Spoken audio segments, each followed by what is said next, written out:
Pozo Pérez va a dar una conferencia que se titula Tutela Jurídica de la Violencia de Género, propuestas prácticas de mejora, y para ello yo creo que con un currículum perfecto para ello. Es profesora titular de Universidad de Derecho Procesal de la Facultad de Derecho de la Universidad de Salamanca y magistrada suplente de la Audiencia Provincial de Salamanca desde septiembre de 2021 hasta ahora mismo. No os asustéis, ella lo va a hacer genial, porque ya me lo estaba explicando, que viene con la mentalidad de que no tenéis por qué saber, no sois personas en general expertas en derecho, o sea que seguro que lo va a hacer muy didáctico. Es coordinadora del doctorado en estudios interdisciplinarios de género y políticas de igualdad de la Universidad de Salamanca, secretaria académica del máster en estudios interdisciplinares de género, directora del Centro de Investigación en Género de la Universidad de Salamanca y directora del máster propio en identidad sexual y diversidad LGTBI, o sea que tiene sobrada formación en la materia. Es miembro de la Red Feminista de Derecho Constitucional y de otra red de investigación que es GENET, del Consejo de Sabias de la Federación Estatal de Mujeres Progresistas y de la Comisión Provincial de Coordinación contra la Violencia de Género. Ha participado como experta en la Comisión contra la Violencia de Género del Ayuntamiento de Salamanca, en la Subcomisión de Agresiones Sexuales y ha comparecido en el Senado en la Subcomisión de Estrategias para Erradicar la Violencia de Género, que luego se incorporan al Pacto de Estado contra la Violencia de Género. Bueno, es investigadora en numerosos proyectos cuyo eje temático ha sido igualdad de género y violencias contra las mujeres. No creo que necesitemos entrar en detalle en ellos. Tienen numerosas publicaciones, entre ellas nos ha llamado la atención algunas de las más recientes que llevan por título, por ejemplo, ¿los algoritmos sirven para proteger a las víctimas de violencia de género? En interrogante. Tema súper interesante de 2022.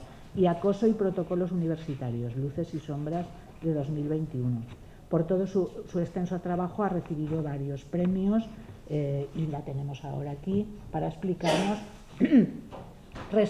digamos, desde una perspectiva plenamente jurista y del procedimiento judicial para intentar, bueno, pues eso, acompañar a las mujeres en su proceso, cómo ha sido, cómo está ahora y qué propuestas haría ella prácticas para mejorarlo. Ayer mismo en la mesa redonda de las asociaciones de mujeres surgieron, y bueno, y en alguna conferencia anterior surgieron muchas críticas y demandas por violencia institucional, y yo creo que coincidirá Marta en que alguna de ellas quizás se podrían resolver, ¿no? Cuando quieras, Marta. Bueno, pues buenos días a todas y a todos, aunque vayamos con un poquito de urgencia, porque como decía Pepa, me tengo que ir, o sea, vine anoche y llegué a las 11 y me voy ahora mismo a las 3:30. Pero bueno, había que estar aquí porque me apetecía mucho estar aquí, porque este tema es uno de los que yo llevo como línea de investigación y llevo en mi ADN, y porque me apetecía mucho venir a la UJI y muchísimo a la Fundación Isonomía y estar con Pepa y estar con el resto con María José y con Gema y con la otra Gema y con el resto de compañeras a las que tanta guerra les he dado para poder venir, porque venir desde Salamanca no es nada fácil, ¿eh? Entonces es un periplo bastante largo, pero bueno, yo creo que va a merecer la pena. Así que muchísimas gracias, Pepa, por la invitación y por tus cariñosas palabras de presentación. Como os decía Pepa, yo vengo a traeros una presentación que a mí me parece que os va a resultar sencilla, porque yo ya sabía que la mayoría o casi nadie es jurista, y es una presentación bastante visual. Mirad, vamos a ver primero lo que teníamos antes. Yo creo que hay que saber lo que teníamos antes para aprender y no cometer los mismos errores. Antes de la Constitución, y alguien que sea todavía muy joven, pero que haya vivido esta época, pues lo que sucedía en España es lo que tenéis en esa foto de ahí, que no es una foto que yo haya creado, sino que es una foto real. A las mujeres se les daba la guía de la buena esposa, y eso significaba que las mujeres tenían que renunciar a todo lo que ellas eran en favor del marido. Si lo leéis con detenimiento, pues al final se resume en no te quejes. O sea, él viene harto de trabajar y tú tienes que estar guapísima, maquilladísima, peinadísima, con la cena hecha, con la casa limpia, con los niños educadísimos, ni un ruido, etcétera, etcétera, ¿no? Entonces, antes de existir la Constitución, la violencia de género no existía. entre otras cosas porque había débito conyugal, que significaba que el marido podía tener relaciones sexuales con la mujer cuando él quisiera, como él quisiera, donde él quisiera, tantas veces como él quisiera, y ese débito significaba que la mujer tenía una deuda, o sea que obligatoriamente las tenía que mantener. Por lo tanto, de facto, se legitimaba la violencia dentro del matrimonio y la violación dentro del matrimonio. Si ella no quería satisfacer sus deseos, él podía tenerla sexualmente activa a la fuerza. Esto se alega por un hombre que viola a su mujer dentro del matrimonio en 2019. En 2019, o sea, antes de ayer. Y el Tribunal Supremo le dice a ese hombre que no, que las mujeres, ahora en la democracia, cuando nos casamos, no perdemos nuestros derechos a la libertad sexual y a elegir con quién queremos tener relaciones sexuales, cuándo, dónde y cómo. Entonces la violencia de género era un crimen pasional. Oye, le dio un arrebato, le dio un ataque de celos y le hizo cualquier cosa. Estaba normalizada, era una cosa cotidiana, no era un problema estatal, no le interesaba a nadie lo que pasaba dentro de una casa ni en una pareja. El adulterio de la mujer era un delito, es decir, si la mujer se la encontraba con otro hombre que no era su marido, estaba en el Código Penal. Si el hombre estaba con otra mujer que no era su esposa, no pasaba nada porque eso era culpa de su esposa, que no había querido cumplir con ese débito conyugal. Y además, la mujer era considerada incapaz, es decir, las mujeres no podían hacer nada en España sin lo que se llamaba la licencia marital, sin el permiso de su marido. Cuando digo nada, es nada. No podían trabajar, no podían abrir una cuenta corriente, no podían comprar una lavadora, no podían hacer nada. O sea, salías de la tutela de tu padre para pasar a la tutela de tu marido. Esto era lo que pasaba antes de la Constitución. En la transición, y ahí tenéis una de las hojas primeras de la Constitución, cambian las cosas. Empieza la igualdad de derechos en el Código Civil, es decir, la mujer ya no es incapaz, se la sitúa al mismo nivel que el hombre. Entre otras mujeres valiosas en este momento está María Telo, que es una jurista que murió hace relativamente poco tiempo, que es doctora honoris causa por la Universidad de Salamanca, y las aulas de género de la Universidad de Salamanca se llaman justamente María Telo, y María Telo fue una de las mujeres que cambió esa desigualdad en el Código Civil. El delito de adulterio deja de ser delito en el 78, se permite el uso de anticonceptivos en el 78, evidentemente la mujer no podía acceder a anticonceptivos, solo podía la que tenía dinero y era capaz de obtenerlos de Francia, del Reino Unido, o las que los compraba de contrabando, y ahí el movimiento feminista tuvo un papel relevante y esencial, por ejemplo mujeres como Carlota Bustelo, que fue la primera directora del Instituto de la Mujer. En el 81 el divorcio, por fin, y en el artículo 14 de la Constitución, cuidado, la igualdad formal. Claro, la igualdad formal, que significa que todos, todas, todes somos iguales ante la ley y no puede haber discriminaciones por razones de sexo, religión, orientación sexual, color, etcétera, etcétera. Pero digo sobre el papel, pero en la realidad ya sabemos que hay otra cosa. Hay un periodo de 1978 a 1997 donde se van empezando a introducir en el Código Penal reformas para decir que la mujer sí que puede sufrir violencia. Primero se llama violencia doméstica, de cada 80-90, violencia intrafamiliar habitual del Código Penal en el 89 y en el 1995 inclusión de la violencia psíquica. Mirad, a mí no me gusta nombrar a quien no voy a nombrar, pero a este punto es donde quieren que volvamos algunos. A la violencia intrafamiliar, que es de 1989, y estamos en el 2024, porque lo tachan de violencia intrafamiliar. Dicen que la violencia no tiene género, claro que tiene género, y niegan la violencia de género. Sin nombrarlos ya sabéis quiénes son. Nos quieren hacer retroceder como mínimo a 1989, si no antes. En 1997 todo esto da un giro brutal con el caso de esa mujer que tenéis en esa foto, que es Ana Orantes. Si no conocéis a Ana Orantes, yo os aconsejo que busquéis en Google el caso de Ana Orantes y que veáis su testimonio.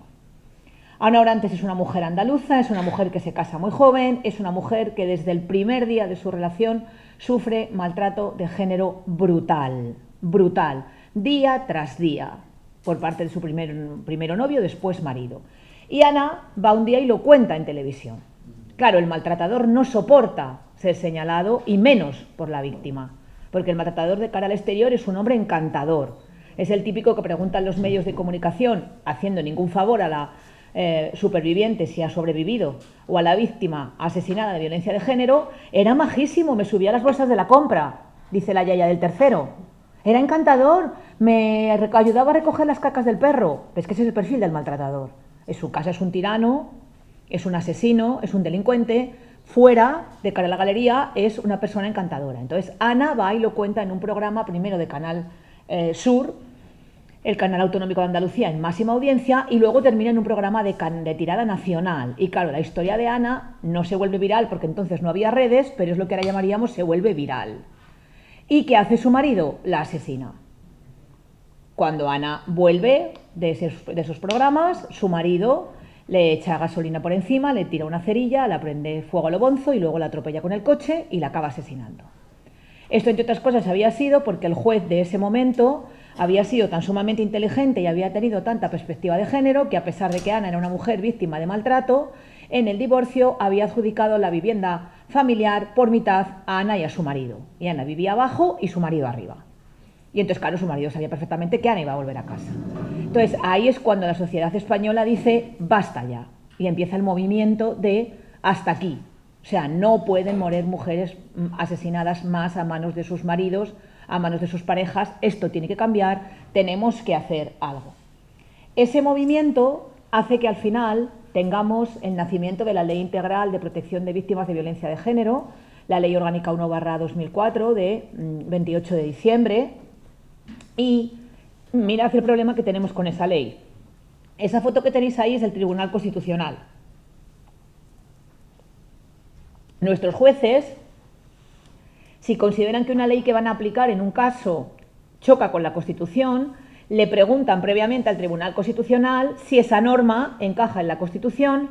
Si el Tribunal Constitucional les dice que sí, la aplican. Si les dice que no, se expulsa del ordenamiento jurídico de forma absoluta para cualquier caso. Y fijaos que en el caso de la ley integral hay 127 cuestiones de inconstitucionalidad. Es la ley que más se cuestiona, que choca con la Constitución de la democracia, más que la amnistía. 127. Y 127 veces dice el Tribunal Constitucional que la ley casa con la Constitución y que la ley es compatible con la Constitución, desde la primera sentencia de 2008. Este efecto rebote que provoca que ese grupo de la judicatura, que son esos 127 y todos los que están detrás, como no pueden conseguir por la vía del Tribunal Constitucional que la ley sea declarada inconstitucional, generan lo que yo llamo un grupo de objetores a la ley de violencia de género. Es decir, que la tienen en el ordenamiento jurídico porque no les queda otra, pero que intentan eludirla en cuanto pueden. Perdonadme. Que intentan evitar su aplicación, que intentan archivar las denuncias de violencia de género de plano y a la primera sin hacer ningún tipo de diligencia, que no creen a las mujeres, que utilizan los estereotipos de género, etcétera, etcétera, etcétera.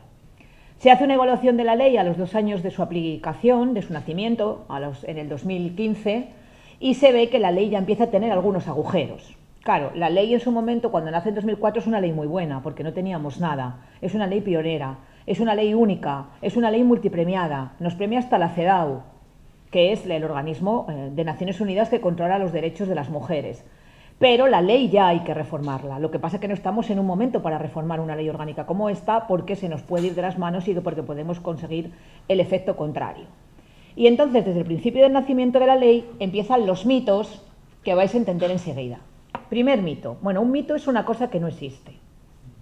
Es que hay alguien, estos objetores de la judicatura y de la no judicatura, que dicen que la violencia de género no existe y que tiene determinadas características, entonces crean mitos, crean lo que llamamos ahora bulos, crean lo que llamamos ahora fake news, pues es lo mismo, pero de manera más tradicional, denominado, ¿no? El primer mito es que la violencia de género solo se produce contra determinadas mujeres, es decir, que las mujeres víctimas de violencia de género tienen un perfil. ¿Y qué perfil se suele buscar? Pues el perfil de la mujer que no tiene cultura, que no tiene estudios, que no tiene dinero, que es migrante, que es rural, que tiene 18 hijos. Falso, falso. Cualquier mujer, por el hecho de ser mujer, puede ser víctima de violencia de género. Ese es el perfil, ser mujer. O sea, no hay perfil.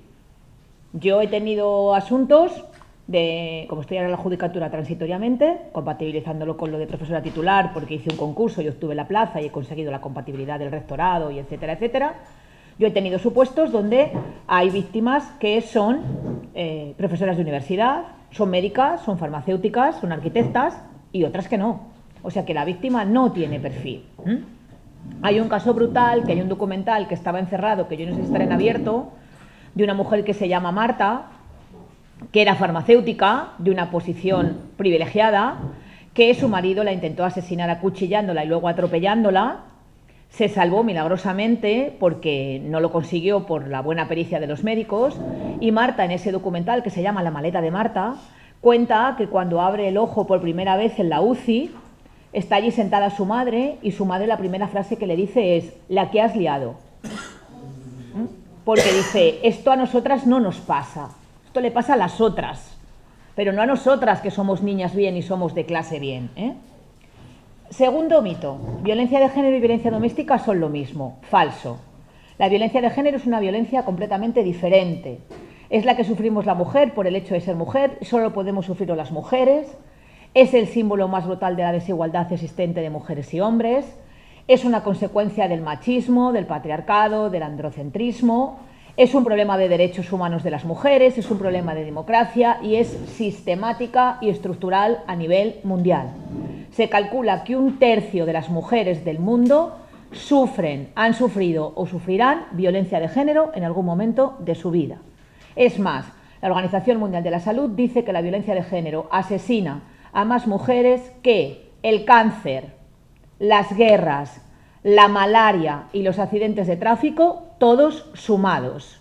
Luego es la primera causa de muerte en las mujeres del mundo.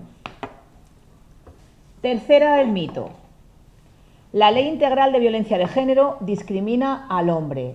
Falso. La Ley Integral de Violencia de Género no va contra el hombre, va contra el delincuente, que no es lo mismo.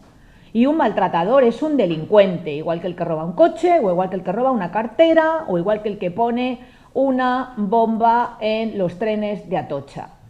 Es un delincuente. Yo todavía tengo que encontrar en algunas conferencias que hay alguien que levanta la mano y me dice, ¿pero este es un delincuente? Efectivamente, sí. Luego la ley lucha contra los delincuentes de género, no contra los hombres. Mirad, yo fui a dar una vez una conferencia a un pueblo muy pequeñito, porque tenía un proyecto del Instituto de las Mujeres ahora, Instituto de la Mujer entonces, maravilloso, de ir por los pueblos de España contando a las mujeres que tenían derechos, y algunas descubrían entonces que tenían derechos y repartiéndoles una guía de preguntas y respuestas, sobre todo de respuestas muy sencilla, y se levantó un hombre en medio del auditorio y a voces me dijo, tortillera. Y yo me quedé así, me quedé callada, se sentó y yo le contesté muy bajito. Pero claro, a esto sí que contestarlos muy bajito. Cuando tú te alteras menos, les contestas muy bajito, todavía ellos se van encendiendo más. Y yo le dije, mire usted, lo primero, yo no tengo ningún problema con los hombres, me encantan los hombres, ¿eh? Y ahora no hagáis hashtag Marta del Pozo, me encantan los hombres, ¿eh? Digo, lo segundo, tengo un problema con los delincuentes. Digo, lo tercero, no me gustan las mujeres, pero si me gustara no tendría ningún problema en decirlo. Digo, y lo cuarto, digo, por favor, actualice su lenguaje. Digo, pero tortillera es muy antiguo, ahora se dice lesbiana. Pues bueno, vino a acometerme y tuve la suerte que había 2 miembros de la Guardia Civil, a los cuales agradezco su labor y su servicio, que, claro, lo interceptaron, ¿eh? Y bueno, pues así son las cosas. La doctrina del Tribunal Constitucional dice, en una de esas 127 cuestiones de inconstitucionalidad, que la diferenciación por género está justificada, es razonable y proporcionada. Porque, fijaos lo que dice el Tribunal Constitucional, esto es una cosa para reflexionar. Dice que estamos en una situación de estructura social desigualitaria, que nos considera como inferiores, como seres con menores competencias, capacidades y derechos a los que cualquier persona merece. ¡Ojo! Es que esto es brutal. O sea, que se nos considera de peor condición que cualquier persona, o sea, que no somos personas, o hay personas y luego estamos las mujeres. O sea, eso es lo que dice el Tribunal Constitucional. Luego, al revés, las discriminadas somos nosotras, y la ley nos coloca al mismo nivel que los hombres. La perspectiva de género no significa que nosotras en una carrera queramos salir corriendo en el metro 50, queremos salir en el metro 0, ahora salimos en el -50, porque llevamos una mochila. Y la perspectiva de género no significa que los tribunales tengan que creer a las mujeres sistemáticamente por el hecho de ser mujeres, sino que significa otra cosa que os explicaré enseguida. Mito cuarto. La Ley Integral de Violencia de Género vulnera la presunción de inocencia del hombre. O sea, que cualquier mujer que denuncia condenan a su agresor. Esto es falso, solo tenéis que ver las estadísticas. Para empezar, la mujer víctima de violencia de género de verdad, la superviviente, no denuncia en su vida. Y la que denuncia empieza un calvario judicial que muchísimas veces no termina en condena. Luego es todo lo contrario, ¿eh? La media de tiempo que tardan las mujeres en denunciar, según el último estudio, son 8 años y 8 meses. Y a medida que aumenta la edad de las mujeres, tardan más, hasta el punto que las de 65 años o más tardan 26 años. O sea, 26 años de maltrato diario y continuo, hasta que cuentan su historia.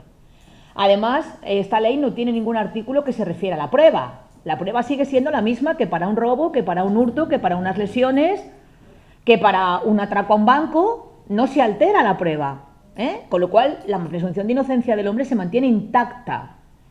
Lo que sucede es al contrario, la violencia de género es muy complicada de probar, porque el maltratador de lo que se vale es del control, de la sumisión, de la dominación, del aislamiento. Entonces yo no sé ya quién soy, porque él no me deja ser quien soy. Y cuando genera una lesión física es una anomalía, él no quiere generarla. ¿Por qué? Porque eso sí que genera una prueba muy importante, porque yo tengo un médico forense que me dice que tengo 5 dedos en la mejilla. Y ya no le puedo decir, no, es que me he resbalado, no, es que me he caído, no, es que soy muy torpe, no, pero es que estos son 5 dedos. Y la policía científica puede medir que esa mano es la mano de mi marido. Entonces, claro, lo que pretenden es el control, la sumisión, la dominación, y es muy complicado de probar, es muy complicado de probar. El maltratador de género, hay una escena que lo significa muy bien, que no sé si habéis visto esta película, que ya es antigua, pero que refleja como nadie la violencia de género, Itziar Boyain, por eso ha sido la directora ahora de Soy Nevenka, que es Te doy mis ojos. Es una película a recuperar. Hay una escena, y no voy a hacer spoiler, donde ella la echa en paños menores a la terraza y solo la mira, y ella se hace pis encima. No la toca, no la habla, no la pega. Esa es la violencia de género y es muy difícil de probar. Mito 5. La gran mayoría de las denuncias de violencia de género son falsas. Mentira. Yo una vez tuve un encontronazo también con una persona, con un hombre en concreto, que me dijo, es que todas las denuncias son falsas. Y le dije, vale, deme datos. Me dijo, ¿perdone? Digo, no, deme datos. Yo le doy un dato. Fiscalía General del Estado, memoria del 2024. El promedio entre 2009 y 2023 es 0,0084%. La Fiscalía General del Estado es un órgano neutral, es un órgano neutro. El fiscal está en la Constitución, defiende los derechos fundamentales, el interés general. No es un órgano feminista, no es un órgano, como dicen, feminazi, no, es neutro. Me dijo, no tengo datos, pero sé que todas las denuncias son falsas. Dije, lo sé, y yo tengo que creerlo porque usted lo sabe, tengo que creer lo que no veo, como la fe, ¿no?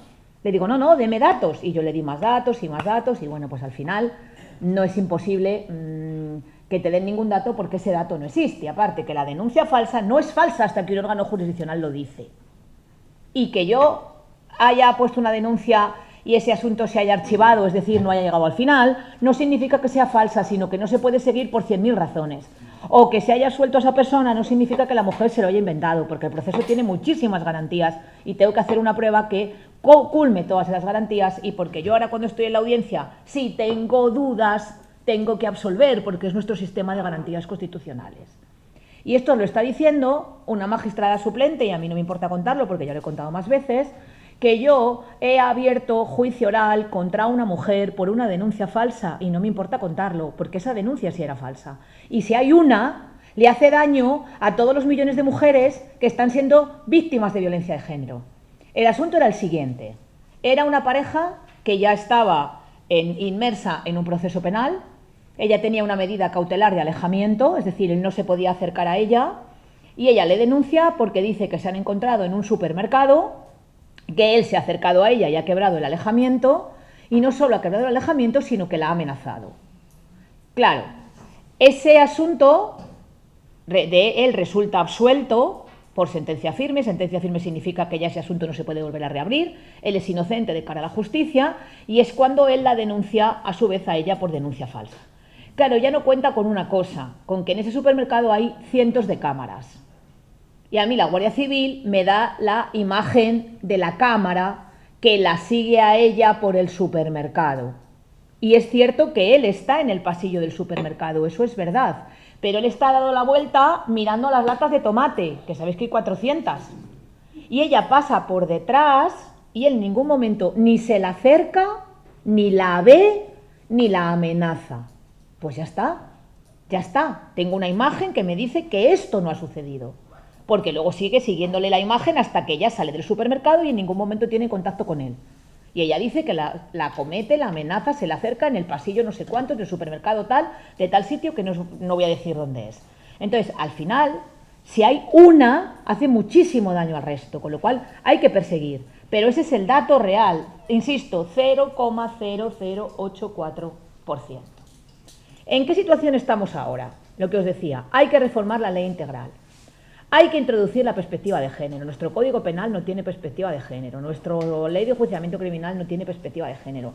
Hay que formar a los operadores jurídicos. Yo publiqué una monografía en el 2019 que me trajo muchas alegrías, pero a la vez me ha traído muchos sinsabores, porque demostré empíricamente que la judicatura necesita más formación. Eso llevó a que personas responsables de la formación de la judicatura pues no les sentara muy bien, porque yo, que soy así, se la mandé con una nota. Digo, adjunto te remito mi última monografía por si fuera de tu interés. Un cordial saludo. Y claro, cuando vieron lo que había salido, pues no me llamaron nunca a hacer formación en el Consejo General del Poder Judicial. Pero bueno, ahora hay otro consejo y ahora a lo mejor las cosas empiezan a cambiar. Y si yo no tengo formación, ¿cómo voy a reconocer lo que es la violencia de género? Antes de la pandemia, ¿vosotros sabíais lo que era Zoom? ¿Lo que era Meet? ¿Lo que era lo que sea? No. Ahora que nos han enseñado, sabemos lo que es. Pues aquí es lo mismo. Si yo no sé lo que es la violencia de género, no la tengo delante y no la reconozco. Tenemos también el Convenio de Estambul, pero da igual, lo hemos firmado y no le hacemos ni caso. Aquí la violencia de género sigue siendo la que dice la ley integral, es decir, que si a mí me viola un desconocido por la calle, no soy víctima de violencia de género y no estoy en la estadística. Eso lo hablaremos ahora. El Pacto de Estado contra la violencia de género es fallido, y os lo dice, que lo ha dicho Pepa en la presentación, alguien que ha comparecido en el Senado para contribuir al Pacto de Estado, y hay medidas que son mías. Pero es fallido, porque no se está aplicando, porque el Pacto de Estado no es una norma directamente aplicable, tiene que llevar a la reforma de otras normas, y se han reformado dos y hace muchísimo tiempo, y sobre todo porque hay que invertir. Aunque esto sea asqueroso decirlo, a veces es cuestión de invertir y cuestión de dinero, y no se invierte. Y se dan fondos de Estado, fondos del Pacto de Estado a los ayuntamientos, y yo me encuentro con que el Ayuntamiento de Salamanca, con los fondos del Pacto de Estado, hacen un curso de bordado charro. Digo, pero vamos a ver. Le dije al alcalde, pero vamos a ver, Alma de Cántaro. Digo, que esto no es para hacer cosas de mujeres, que está por ver que el bordado charro sea de mujeres. Igual es de hombres, o de quien sea. Digo, esto es para hacer algo contra la violencia de género. Un taller, unas camisetas, unas chapas, unas servilletas en los bares, unas pancartas, no para hacer un taller de bordado charro ni de cómo hacer perrunillas. ¿Qué son perrunillas? Perrunillas es el dulce típico de Salamanca, ya los traeré cuando venga la próxima vez. Y sí que tenemos suerte en una cosa, que nuestra Sala Segunda del Tribunal Supremo, es decir, el órgano que está en la cúspide de todo, tiene muchísima perspectiva de género, entonces no hace más que dar palos a los de abajo. El problema es que, y anular cosas, pero el problema es que los objetores siguen ahí resistiéndose como garrapatas. Y la perspectiva de género no acaba de calar hacia los de abajo. ¿Qué significa jugar con perspectiva de género? Mirad, para que entendáis, teoría solo esta diapositiva y luego casos para que veáis cómo lo hacemos. La perspectiva de género me vale para eliminar mitos y estereotipos. Es decir, mito y estereotipo de la mujer mentirosa. La mujer mentirosa viene desde la Biblia. El mundo era perfecto. Llegó Eva, escuchó a la serpiente, cogió la manzana y olvídate. Lo fastidiamos todo. Desde el momento en que nacemos de una costilla, ya, ¿cómo pretendemos ser iguales que la parte, o sea, la persona de la que nacemos, si somos parte de esa persona? Es todo kafkiano. Entonces, hemos salido para salir de ello, ¿Perdón? Hemos salido muy bien para salir de una costilla. Sí, eso te iba a decir. Entonces, lo que hace la perspectiva de género es analizar el asunto judicial en la realidad que yo tengo. Que la mujer no es per se mentirosa, que la mujer no es per se falsa, que la mujer no denuncia en falso, que a la mujer le cuesta mucho denunciar. Si yo os digo ahora de repente que todos los aficionados del Valencia son mentirosos por ser del Valencia, me decís, pero Pepa, ¿qué impresentable has traído aquí? Pues esto sería lo mismo, todas las mujeres son mentirosas por ser mujeres, todas las mujeres inventan, todas las mujeres exageran. Entonces la perspectiva de género significa analizar los asuntos judiciales en la realidad en la que estamos, que es una sociedad machista, androcentrista, patriarcal, donde el hombre cis, hetero, blanco, y si tiene el pelo color risqueto más, es quien mueve el mundo, ¿vale? Y es una verdadera obligación, que esto todavía hay que recordárselo a los jueces, a las juezas, a los magistrados, a las magistradas. No es que la aplico porque me apetece.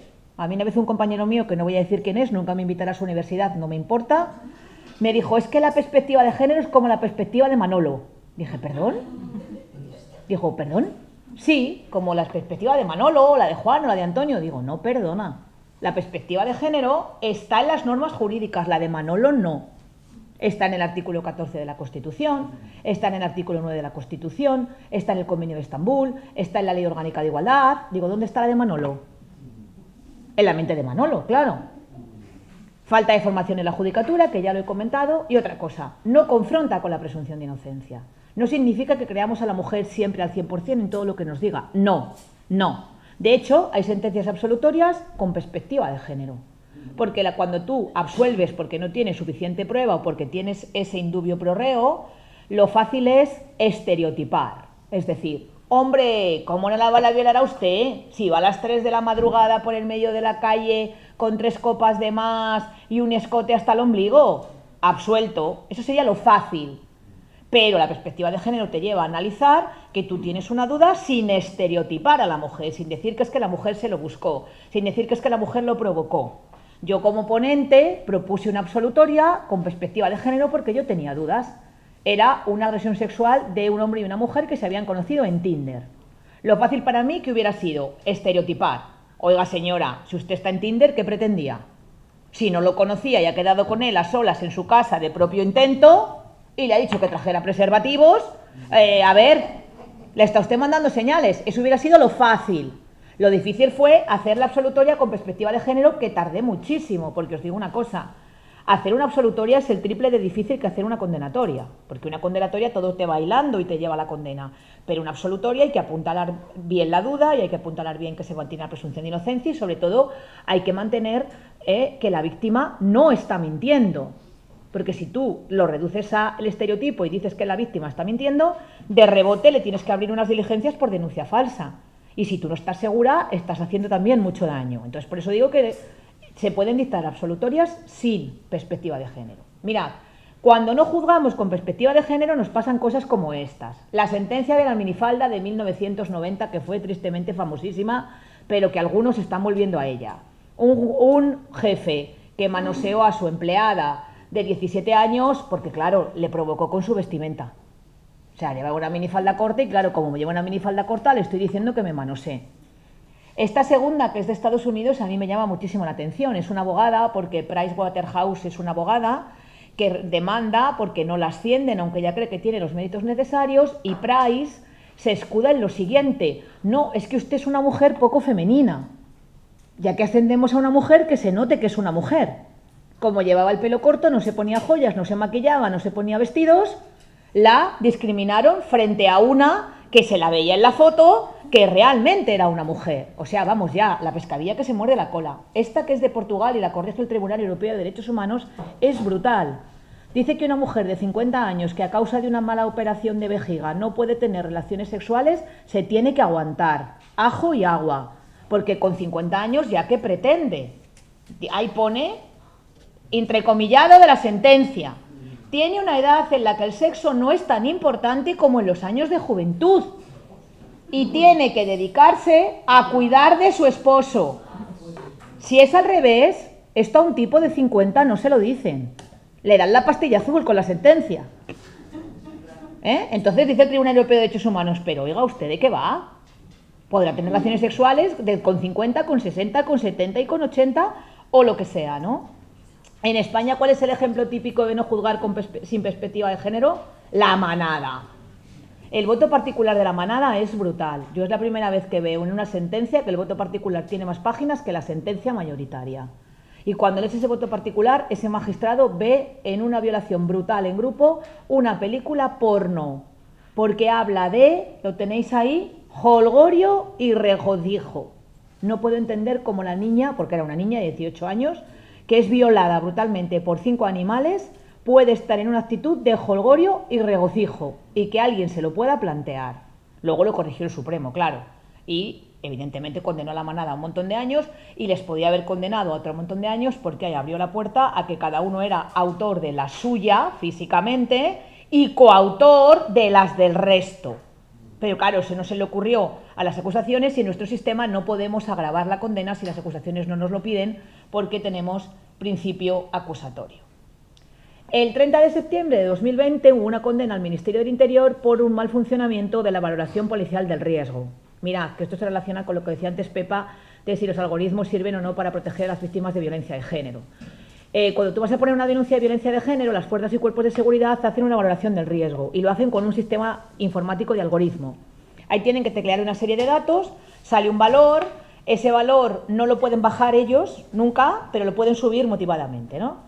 Entonces, en este caso, la Guardia Civil, que era la fuerza actuante en este supuesto, no tecleó bien los datos, no tecleó los datos suficientes, al final el sistema dio una valoración del riesgo no apreciado, no se protegió a la mujer por la magistrada y su marido la asesinó a los 30 días.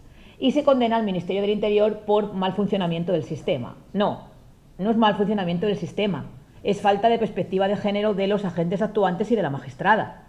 Porque a mí no se me puede olvidar que para una mujer hay más riesgo si mi marido tiene armas. Hombre, claro. Si mi marido lo ha hecho en presencia de mis hijos menores. Hombre, claro. Si mi marido tiene antecedentes ya de violencia de género. Hombre, claro.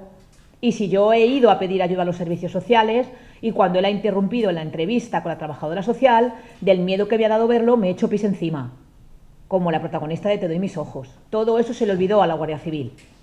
Entonces, ahí la condena tendría que haber sido a los funcionarios actuantes, no al sistema. El algoritmo es un programa informático que maneja un humano.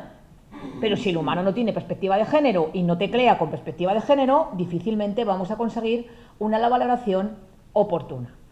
Supongo que este caso lo conocéis, si no también es interesante. Es el caso Ángela González Carreño. Ángela González Carreño hace poco estuvo en Salamanca y yo, bueno, es una de las experiencias vitales mejores que he tenido en mi vida. Fue la primera mujer, sino de las primeras que fue víctima de violencia vicaria. Sabéis que la violencia vicaria es cuando el marido asesina a los hijos para hacerle un daño irreparable a la mujer. Entonces, Ángela tenía una niña, porque la asesinó su padre y luego se suicidó, que se llamaba Andrea. Ángela había denunciado 52 veces que su hija no podía ir con su marido porque la iba a asesinar y la última vez que se vieron en el juzgado su marido le dijo al oído: te voy a quitar lo que más te duele. Se llevó a Andrea, la asesinó y se suicidó.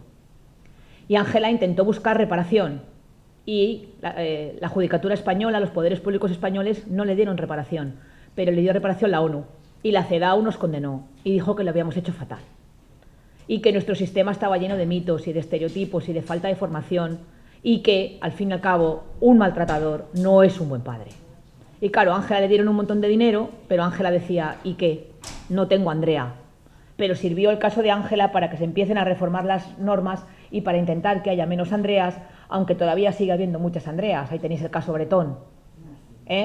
Porque todavía hay muchos jueces que siguen pensando que no deben de suspender el régimen de visitas, aunque haya violencia de género y aunque se lo mande el Código Civil, porque sigue estando la figura en el Código Civil de el pater familias. Una vez más, el hombre, el centro de todo, es que los niños tienen que tener relación con su padre. Entonces, eso todavía sigue pasando, que algunos jueces se resisten, pero al menos se están reformando las normas. Sin embargo, cuando juzgamos con perspectiva de género, nos pasa todo lo contrario. La de que no existe débito conyugal, ya os lo expliqué antes, que puede haber una violación en el matrimonio porque no tengo yo por qué satisfacer a mi marido cuando, como él quiera. El 17 de marzo del 21 dice el Supremo que el impago sistemático de pensiones es violencia económica, pero le falta dar un paso más de género, que se le olvidó, violencia económica. Porque claro, si yo me he separado de mi marido, me tiene que dar al mes 600 euros y me da 0 y no le da la gana dármelo, me sigue controlando a distancia, porque si me da cero estoy vendida, no puedo hacer nada, no puedo alimentar a mis hijos, no puedo tomarme un café. Entonces es violencia económica de género, que le falta, eso espero que para la próxima. Pero bueno, violencia económica ya es un pasito. Este caso del 3 de abril del 17 es muy gracioso. Un señor que dice, hombre, pues le pegué una paliza y casi la mato porque me dio un ataque de celos. Y le dijo el Tribunal Supremo que eso sería en el siglo XVI. Pero que en el siglo en el que estamos, los celos no están en el Código Penal ni como atenuante ni como eximente de nada. Y entonces le condenó, evidentemente. El 15 de septiembre del 21 hace una sentencia muy didáctica del ABCDEF, pues se llama Abecedario del Maltrato Habitual.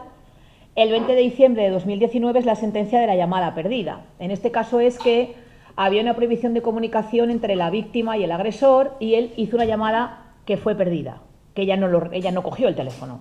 Entonces, claro, el abogado de él decía, pero señoría, si aquí no ha habido comunicación, si ella no ha cogido el teléfono. ¿Y qué dijo el Supremo? Ya, pero había intención de comunicación. Y él no tenía que haberla llamado en ningún caso, con lo cual hay quebrantamiento y este señor tendrá que ir a prisión. Una vez más, perspectiva de género. Esta también es muy interesante porque dice que no se puede medir a las víctimas de agresiones sexuales ni de violencia de género por lo que harían otras víctimas. Y que cada víctima reacciona de una manera distinta. Algunas lo cuentan, otras no, algunas se callan, otras no, algunas se duchan. Yo tuve una alumna en mi despacho que se frotó tanto la piel que se hizo heridas. Se hizo heridas, tuvieron que vendar todos los brazos del asco que le daba y del olor que tenía. Y estudiaba un máster de victimología. Y me decían, no me sé aplicar lo que yo estoy aprendiendo. Digo, claro, porque tú eres la superviviente. Entonces tú estás actuando como una superviviente. Me quito el olor y no se dio cuenta de que se estaba levantando la piel a base de frotarse. Entonces no se puede estereotipar las reacciones de las víctimas. Mirad, esta sentencia es que yo cuando la veo me pongo negra. Me pongo negra, por no decir otra cosa. Esta es una sentencia que anula una condena por violación. Y la anula fundamentándose en eso, diciendo que la mujer, que la llama doña Rocío porque se cambian los nombres, era virgen y que se había inventado la violación porque ella no quería reconocer que la primera relación sexual que había tenido había sido aquí un arquillo, aquí te mato, en un portal, ahí chusquero y sin protección, con lo cual a lo mejor estaba embarazada y que le daba miedo contárselo a sus padres y a sus amigos. Y por eso, según este tribunal, no hay violación y anula la condena.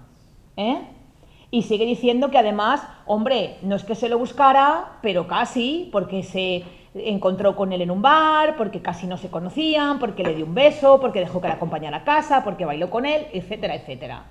Esta es una sentencia, que me da vergüenza decirlo, del Tribunal Superior de Justicia de mi comunidad autónoma del 19, de antes de ayer, que anula una condena de violación, insisto, por estos estereotipos. Pero afortunadamente llega nuestro Tribunal Supremo y le da un bofetón en la cara al Tribunal Superior de Justicia de Castilla y León, el 4 de noviembre del 21, y le acusa de prejuicios. Dice que el Tribunal Superior de Justicia de Castilla y León es prejuicioso.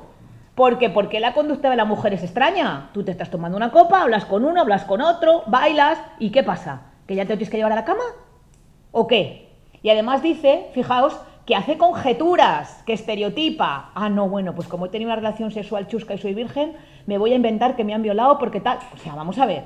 Pero es que, ¿esto qué es? O sea, ¿cómo pensamos que es la mente de las mujeres? Y además no analiza el testimonio de la víctima con perspectiva de género. Eso también es importante. Una mujer tiene pleno derecho a tener 32 veces relaciones sexuales con un hombre que si no quiere tenerla 33, no pasa nada. Si él la tiene en contra de su voluntad, es una agresión sexual. O yo puedo querer besarme y hacer una felación y hasta aquí. Y aquí quiero parar y no quiero seguir. Y besar y hacer una felación no me obliga a todo lo demás. Que esto todavía hay que decirlo. Y sigue diciendo el Supremo que tenemos que tener miras de género y que tenemos que tener perspectiva de género en delitos sexuales y contra la violencia de género. Esta es muy interesante, 26 de mayo del 21. ¿Por qué? Porque habla por primera vez de cosificación sexual de la mujer. Esto no había utilizado nunca el Supremo. Este es un caso donde un adulto consigue que una menor, a través del ordenador y de las redes, no la ve en ningún momento, haga todas las prácticas sexuales que él quiere. Por eso se habla de ciberintimidación. La intimida a través de la red y le condenan por delito de agresión sexual. Además, en esta sentencia se ve muy bien que para nosotras y para ellos no es lo mismo que publiquen vídeos íntimos nuestros, porque en el 2024 todavía nos da pudor, nos da vergüenza, se nos sigue criticando por disfrutar del sexo. Si publican un vídeo íntimo de ellos en un grupo de WhatsApp, todo el mundo les jalea. Hola, qué tiarrón, qué potencia tienes, cómo se lo está pasando. Si eres tú, madre mía, esto está grabando, ¿no? Pero bueno, perdón. Esta es una golfa. A esta le va la marcha. A esta le metía yo lo suyo y lo de no sé quién. Y entonces al final hay mujeres que se acaban suicidando. Os recuerdo aquel caso de aquella chica que trabajaba en aquella empresa que se puso su vídeo sexual con un compañero de trabajo en el correo corporativo y se acabó suicidando. Para entender este problema hay una serie buenísima en Netflix, Intimidad, que si no la habéis visto deberíais verla. Número 1 series de Netflix, siendo una serie española en el mundo, hecha en Bilbao, que además sale precioso. Ahí se ve perfectamente. Y para entender perfectamente la perspectiva de género, creedme, que es una serie extranjera de cómo se resuelven dos violaciones idénticas si se aplica perspectiva de género o si no se aplica perspectiva de género. Mirad, la de 1 de junio del 22... Y tengo que ir terminando, qué pena, porque me tengo que ir, pero voy a ir terminando. Sí, ya lo veo. Estoy pendiente todo el rato del móvil. Mirad, esta es una sentencia brutal porque se condena a un marido por un abuso sexual a su mujer porque el fundamento es que lleva 50 años sometida a un régimen matrimonial indescriptible. La tiene sometida, humillada, controlada, dominada, hasta el punto que dice el Supremo que ella ya no puede consentir nada, que no tiene capacidad volitiva, que no tiene capacidad de consentimiento, y le condena por abuso. Esto es un avance brutal, una vez más con perspectiva de género, 1 de junio del 22. Esta es la última, mirad, este es el delito de stealthing, que no sé si sabéis cuál es. Yo tengo relaciones sexuales con un chico y le digo que tiene que ser con preservativo, que si no, no quiero tenerlas. Y él durante la relación sexual se quita el preservativo sin que yo me entere. Esto es un delito y se llama así, stealthing. Pues ha llegado al Supremo y el Supremo lo ha dejado en un abuso sexual, porque dice que bueno, yo he consentido la relación sexual, yo he consentido. Y bueno, lo de que se quite el preservativo no se puede equiparar a que haya falta de consentimiento para la penetración. Yo no estoy de acuerdo con esta posición del Tribunal Supremo mayoritaria, estoy de acuerdo con la posición del voto particular, que entre otras firma mi amiga Ana Ferrer, que es la primera magistrada que llegó al Supremo en 2014, o sea, sí, antes de ayer. Y el Supremo viene de la Constitución de Cádiz, 1812. Entonces, Ana Ferrer, entre otras, dice que aquí lo que hay es agresión sexual, y coincido. Mi consentimiento viene condicionado al uso de preservativo. Y si él me dice que no va a usar preservativo, no consiento. Luego es un elemento esencial de mi consentimiento. Por lo tanto, no hay consentimiento porque yo solo he consentido con preservativo. Y si no hay consentimiento, no hay abuso, hay agresión. Luego yo creo que aquí el Supremo le ha faltado un poco más de perspectiva de género. Otra cuestión que se dudaba. La mujer tarda en denunciar porque miente. Esto ya lo ha cambiado el Tribunal Supremo por completo desde muchísimo tiempo y tenéis solo un ejemplo. No os preocupéis que esta presentación la voy a dejar aquí y os la van a dar.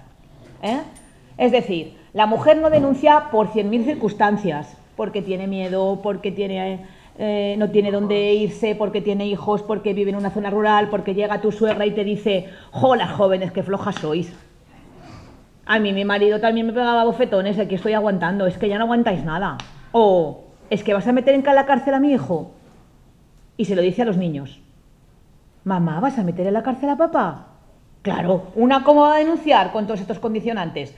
Una no está pensando, no, bueno, pues me voy a inventar una historia para decir que este tío me ha violado y entonces como tardo tiempo en inventármela voy a estar un año sin decir qué tal y luego ya voy a ir a denunciar y entonces como denuncio tarde es que me lo he inventado.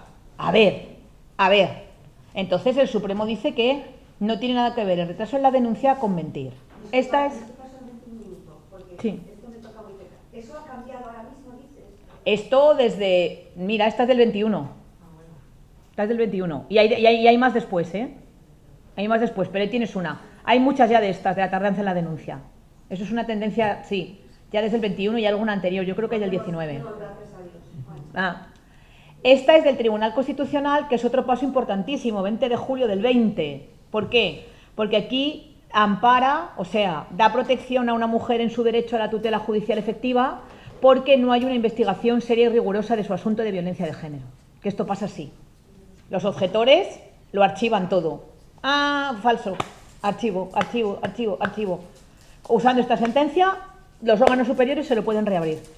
Porque el Tribunal Constitucional dice que no basta con una indagación superficial, sino que hay que hacer una investigación profunda que intente llegar al fin de las cosas. Entonces, al final, como yo digo, siempre forjes. Cuando se te dictan este tipo de sentencias, tienes que ir a ese oftalmólogo, que es especialista en justiciología ojoplatosa. ¿Por qué? Porque te quedas así, ojiplática, o sea, no puedes con la vida, ¿eh? Entonces te tiene que curar, este es primo mío, doctor Pérez, Marta del Pozo Pérez. Este es primo mío, ¿eh? Y yo le dije, especialízate en esto, porque es que esto al final te va a rentar, como dicen a los jóvenes, ¿no? Te va a rentar, ¿no? Y muy brevemente, 2 minutos, porque viene el transfer a las 14, sí, pero mirad, no, sí. La lástima es que no te puedas quedar a que te pregunte. 2 minutos. Mirad, lo que os decía, hay que cambiar el concepto de violencia de género e ir al Convenio de Estambul, porque estas mujeres son víctimas de violencia de género y no están en las estadísticas de asesinatos, porque no las asesinan sus parejas o exparejas. Diana Kerr, que la conocéis perfectamente, Laura Luelmo, una estudiante que terminó magisterio en la Universidad de Salamanca, fue a su primer destino a Andalucía, su vecino de enfrente se encaprichó de ella, salió a correr, fue detrás de ella, la intentó violar, como se resistió, la asesinó, y Manuela Chavero, que estuvo desaparecida muchísimos años, pero la policía española no descansa y al final acabó encontrando a su asesino, su vecino, que quería también tener relaciones sexuales con ella, como se resistió, la asesinó, la mató, escondió su cadáver y la desaparición de Manoli era muy diferente porque Manoli no se había llevado nada. Estaba el televisor puesto, las luces encendidas, no tenía llaves y no tenía móvil. ¿Por qué? Porque llamaron a la puerta y era su vecino. Y le dijo, ¿vienes un momento conmigo tal? Dejó la puerta abierta y no cogió nada. Y ahí fue cuando la agredió y la mató, ¿eh? Pero al final la encontraron. Entonces, estas tampoco están en las estadísticas de violencia de género. Mutilación genital femenina, matrimonios forzados, trata de mujeres con fines de explotación sexual. ¿Por qué? Si esto es violencia de género. Hay que ir a la violencia de género de Estambul, no a la de la ley integral, que el autor solo es el marido, es marido, pareja es pareja, novio es novio. Fijaos, aquí en España hay matrimonios forzados, aunque os penséis que no. Los Mossos, que son los que mejor lo tienen delimitado, porque muchos son en Cataluña, dicen que desde el 18 ha habido 52 casos. Luego los hay. Hay 3.652 niñas en riesgo de sufrir mutilación genital femenina. ¿Esto cómo lo hemos sabido? Cruzando los datos del INE con los datos de las niñas de los países donde, cuando van allá a pasar las vacaciones, pueden sufrir mutilación genital femenina.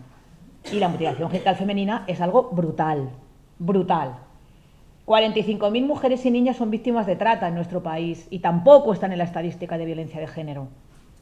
Yo tuve en sala a un tratante que sabéis lo que dijo en su derecho a la última palabra, que es la última vez que se le da la palabra al acusado antes de declarar el juicio visto para sentencia. Dijo lo siguiente, mientras que su abogado lo pronunciaba por lo bajo, porque claro, se lo había enseñado y se lo había aprendido. Dijo, pero por favor, ¿cómo piensan ustedes que yo voy a lesionar los derechos fundamentales de las mujeres? Si a mí me ha parido una mujer, estoy casado con otra y tengo 2 hijas. Y yo pensé que me daba un microinfarto. Pero claro, como estoy allí de magistrada, tengo que estar muy seria y estoy así. Y entonces, claro, Marta del Pozo Pérez se queda en su casa y una vez que me pongo la toga, pues soy la magistrada y tengo que ver lo que tengo que ver con la prueba. Y a veces no hay prueba y hay que absolver, aunque te fastidie, y a veces, muchas, las mayores, la hay y condenas, ¿no?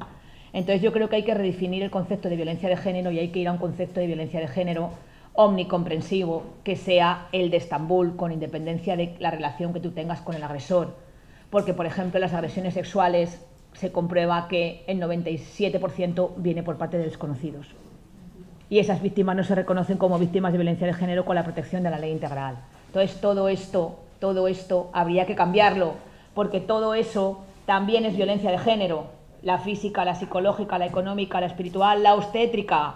Cuando yo voy a parir y me dicen cómo tengo que hacerlo y sin darme cuenta estoy en una cesárea que yo no quería, o me han puesto allí en un sitio frío, o se han llevado al bebé y no sé dónde está. Hay un corto que podéis ver, buenísimo, buscadlo, es Luis Tosar pariendo. Y cuando tú ves que pare un hombre, dices, ostras, esto es lo que nos hacen a nosotras. Buscas Luis Tosar, corto parir, o corto tener un niño, o corto violencia obstétrica, y os sale. Y por supuesto es violencia de género, lo que decimos, la trata, el acoso laboral, el acoso callejero, la violencia vicaria, y de acuerdo a nuestra ley, pues no está en la integral. Y para acabar, mira, otras soluciones. La educación es la solución, es la vacuna. El mito del amor romántico es peligrosísimo, porque las mujeres somos media naranja. Yo siempre digo, somos una naranja entera y compartimos el frutero con quien nos da la gana, con 2 kiwis, un melón, una pera o con nadie. Y esta mujer, que la tenéis ahí,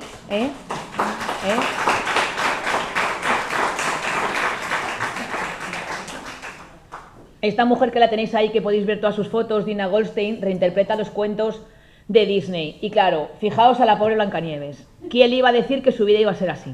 Mirad cómo está el príncipe, tiradazo, como digo yo, en un sofá, viendo deportes, con la cerveza y las patatillas, y ella está con 3 churumbeles y uno chiquitín que tiene ahí, que no sé si lo veis, 4, pero ahora está monísima. Está maquillada, peinada y con la flor. Esto no es el príncipe que besas la rana y te sale el príncipe. A esta besó al príncipe y se le convirtió en rana. ¿Y cuál sería la solución definitiva? Y termino. La igualdina. Vamos a crear una pastilla, ¿no? Pone comprimidos para acabar con la violencia machista. Un comprimido, eso sí, forte, de 500. No nos vale cualquiera, ¿eh? Igual que hemos creado vacunas para la COVID. No sé, vamos a crear la pastilla igualdina, porque no se me ocurre otra manera de acabar con la violencia de género. Mirad, voy a citar una frase que no es mía, que es del actual ministro del Interior, que una de las veces que vino a dar una conferencia de violencia de género y de igualdad a Salamanca, porque es buen amigo mío, el titular fue, y le pusieron a escurrir, pero bueno, es una frase que me parece buena, dijo, para acabar con la violencia de género habría que deconstruir al hombre.